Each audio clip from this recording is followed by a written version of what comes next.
আমরা বাড়ি যাব বলে বাবা বেলুন দিয়ে গাড়িটা সাজিয়ে নিয়েছে। এবারে বাড়ি যাবার পালা। ঘরটা ফাঁকা হয়ে যাবে, সবাইকে খুব মিস করব। সোনাইও মামাবাড়ির সবাইকে খুব মিস করবে। এবারে মেয়েটাকে নিয়ে শ্বশুরবাড়িতে ফিরতে হবে। আমার এক নতুন অধ্যায় শুরু হলো। শ্বশুরবাড়িতে এতদিন বউ হিসাবে সবার সাথে মানিয়ে গুছিয়ে চলেছি। এবারে নিজের মেয়েটাকেও সুন্দর করে মানুষ করতে হবে আমাকে।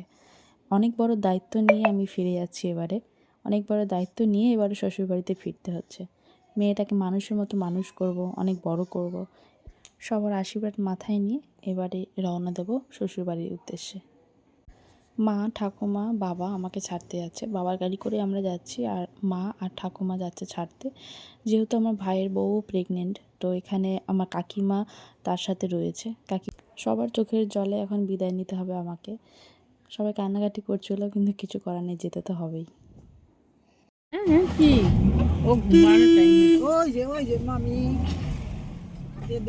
আবার আসবে গো, চাপ নাই। টাটা।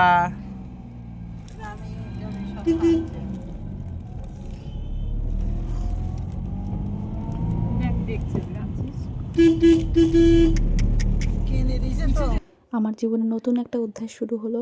এরপর মেয়েটাকে নিয়ে আমাকে অনেক দূর এগিয়ে যেতে হবে। তোমরা আশীর্বাদ করো যেন আমি মেয়েটাকে ভালোভাবে মানুষ করতে পারি, অনেক বড় করতে পারি। বাড়ি যাচ্ছে